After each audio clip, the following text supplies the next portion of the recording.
falando insistentemente do que o Atlético teria oferecido para o Hulk, inclusive uma estátua, participação nos lucros aí da SAF, enfim. Mas ele colocou uma postagem, um story, aliás, vários stories, falando que fica no Atlético, mas deixando bem claro que satisfeito ele não está, não. Não com a instituição, mas com a maneira, aparentemente, como ele vem sendo tratado. Vamos só colocar já de uma vez, Paulinho? Só para a gente não perder, e é claro que nós vamos tratar desse assunto mais tarde, com mais detalhes, mas ele colocou uma série de auto-perguntas e respostas aí, e na de número 13, coincidência ou não, ele fala que permanece no Atlético aí, mas que ele se sentindo desvalorizado esportivamente, né, Betinho? Ele não vem entrando como titular. Ô, Bebel, assim, o que a gente vai falar daqui a pouco, agora é só uma pílulazinha, é que numa situação dessa, todo mundo que está nos acompanhando, o mais importante é entender que há um ruído na comunicação. E não da parte que faz a comunicação no clube, mas do clube institucionalmente. Porque quando você resolve as coisas de uma maneira que fica todo mundo entendendo o que está acontecendo, essa exposição não aconteceria. Então, quando uma comunicação é enviesada ou gera ruídos, isso move institucionalmente muito mal o clube. Então, o Atlético tem um problema muito grande agora. A questão dele sair ou ficar, do clube achar importante ele sair ou não, isso é do jogo, gente. Todo mundo tem um início de ciclo, todo mundo tem um término de ciclo. Nem vou falar aqui da idolatria do Hulk nesse momento, mas estou falando do ponto de vista de que todo mundo entra e sai numa porta. E isso é do jogo. A questão é como a gente fecha essa porta e como a gente trata as relações. Maravilha, vamos tratar do assunto, vamos. E o Hulk, né, ele colocou vários stories e dizendo que vai honrar a camisa, dar o máximo pelo clube. Se ele pediu titularidade, ele disse que jamais pediu, mas que ele está se sentindo desvalorizado. Vamos tentar entender, né? Muita gente aqui, Betinho, aguardando ansiosamente a sua opinião. Claro. Também, lembrando, o Paulo Brax deu uma coletiva ontem, falou sobre o assunto, também vamos explorar, porque tem gente falando aqui que tem mentira nessa história. Alguém está mentindo nessa história? Será o Brax? Será o Hulk? E o Hulk também, algo que eu quero deixar como pergunta para você pensar. Foi logo depois não, mas foi depois da coletiva do Brax que ele resolveu prestar esse esclarecimento. Então, será que foi dito algo lá que não foi do agrado do Hulk? Porque o Brax, ele meio que joga assim, né? Com ele, o Atlético está tratando, né? Fica nas mãos dele, a critério dele. Ele é um ídolo do clube, ele não é só um ídolo no campo, ele é um ídolo, né? Faz parte da história do clube, da imagem do clube. O Brax coloca ele até como o ídolo maior dele. A imagem do clube, a imagem dele para o clube, né? O ofensivo do Atlético não é a vinda de um reforço anunciado aí que o Atlético conseguiu esconder aí da imprensa inteira. Normalmente vaza, dessa vez não vazou mesmo. Em relação ao Hulk. Então vamos ver sobre essas duas situações e daqui a pouco a gente volta a falar sobre o dia do fico do Hulk, que foi ontem. Vamos lá. A entrevista durou cerca de 1 hora. Dos principais assuntos, as contratações. Eu não vou entrar em todas as posições, até porque isso é um assunto interno, mas eu confirmo para você que lateral direito, primeiro volante e centroavante são posições que a gente busca, sim. Paulo Brax também anunciou o acordo com o equatoriano Alan Minda, de 22 anos, do Bruges, da Bélgica. Segundo a imprensa belga, os valores giram em torno de 9 milhões de euros, mais bônus, cerca de 56 milhões de reais. 22 anos, da seleção do Equador, um jogador que nós entendemos ágil, potente, de 1 contra 1, habilidoso, boa condição de bola, e que será aí o nosso segundo reforço nessa temporada 2026. Segundo reforço da janela que abriu ontem. O CSO do Atlético também comentou sobre o interesse no meia Lucas Assad, de 21 anos, da Universidade de Chile. Disse que é um nome que está na mesa, mas sem proposta oficial. Outro assunto abordado, a permanência do atacante Hulk. Um ídolo, Hulk talvez seja, para mim o maior ídolo da história do Atlético.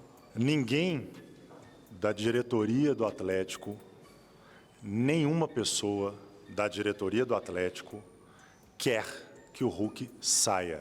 Ninguém está aposentando o Hulk, porque eu li isso hoje.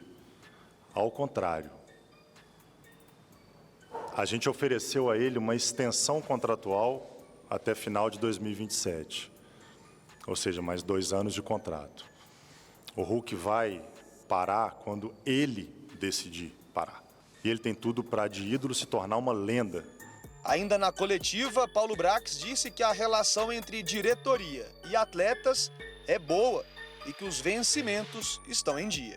O que aconteceu em 2025 foi muito ruim, né? Principalmente para quem fica à frente do departamento de futebol.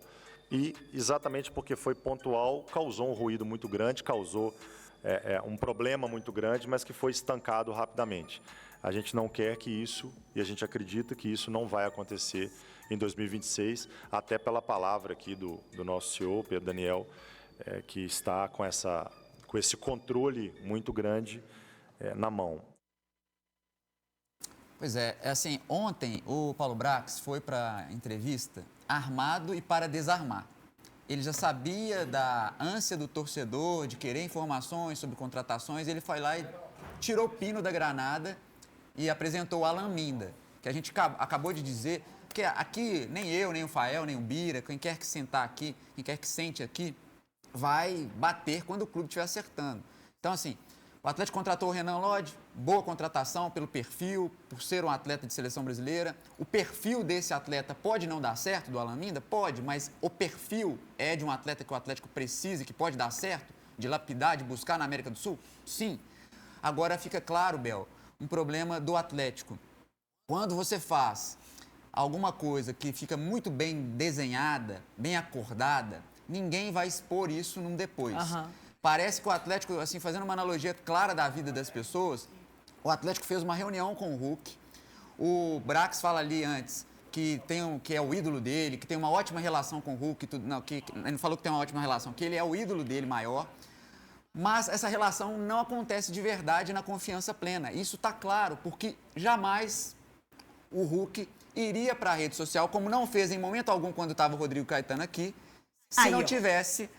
Exato. Tá aí o esclarecimento só para o pessoal entender, vamos desenhando, Betinho, vamos pra gente desenhar essa história. Claro. Depois dessa entrevista do Brax, que ele falou, eu deixei uma pergunta para o Betinho, que é, o Hulk, será que ele decidiu se posicionar porque ele não concordou muito com a forma como o Brax tratou a situação dele? Será que tem alguém que não está falando 100% a verdade nessa história? Aí o Hulk foi esclarecer com perguntas que ele mesmo foi respondendo. Resumidamente, ele não está satisfeito do ponto de vista de atleta e da forma como ele vem sendo tratado, mas ele não está pedindo a titularidade, ele não está questionando os métodos do treinador, mas ele está insatisfeito porque ele está se sentindo desvalorizado como profissional, como jogador. E, por outro lado, ele diz que vai, sim, honrar a camisa do Atlético e cumprir o contrato com o Atlético. Ou seja, ele fica, Mas é isso. Aí a grande questão é o seguinte, pessoas que entregam diferente têm que ter tratamento diferente. Ele é acima da média. O Hulk é um cara que é o artilheiro do Novo Mineirão, é o artilheiro da Arena MRV, é o atleta que tem mais gols na Arena MRV, é o maior artilheiro do século XXI. Números incontestáveis. Sim, o Atlético tem todo o direito de fechar seu ciclo e o Atlético também tem seus direitos, inclusive de falar, Hulk, nós vamos fechar esse ciclo. A forma é que é inadequada e nesse momento todos perdem, porque um vai olhar defendendo o clube, outro vai olhar a sua carreira e o torcedor, que foi a geração de crianças que torcem para o Atlético em função do que o Hulk representa, vai ficando olhando para o lado, porque uma coisa que poderia ser bem tratada sai de um jantar e vira a noite das garrafadas. Depois vocês procuram saber a noite das garrafadas. Então fica feio, parece aquela esposa que larga o marido e aí joga as roupas dele tudo lá fora, aí depois todo mundo do bairro fica sabendo e depois ela recolhe as roupas e eles estão lá juntinhos de novo. Então, assim, fica ruim para o externo, fica ruim para o interno, todo mundo perde. Agora, falar uma coisa para vocês, viu? Betinho, será que no Minda, na contratação dele, né, teve a opinião do Sampaoli? Certamente Sim. teve, né? Vamos só colocar aqui os números dele na tela. A gente já falou sobre essa contratação. Ele que é jogador da seleção equatoriana, E o Betinho falou que os números, apesar de não conhecer muito É, bem, não, não ter visto ele jogar, né, E a Betinho? maioria também não viu, só quem acompanha muito futebol sul-americano, ele tava lá no Bruges da Bélgica, então assim, ninguém Isso. vê o campeonato belga, né? Belga. O campeonato belga, assim, é muito raro, não tem nem exposição, mas ele é um bom jogador e tem números importantíssimos aí. O Atlético fez uma aquisição que é promissora. É o tipo de aquisição que você está fazendo uma aposta, que você não coloca muita energia, mas que você só não pode usar esse termo, joia. Toda vez que o Atlético apresenta uma joia, essa joia vira bijuteria. Então é melhor deixar o menino jogar e ser feliz, entendeu? Deixa ele... E, olha, teve muito ponto na coletiva do Paulo Brax. Não, o tempo é curto pra gente explorar tudo hoje,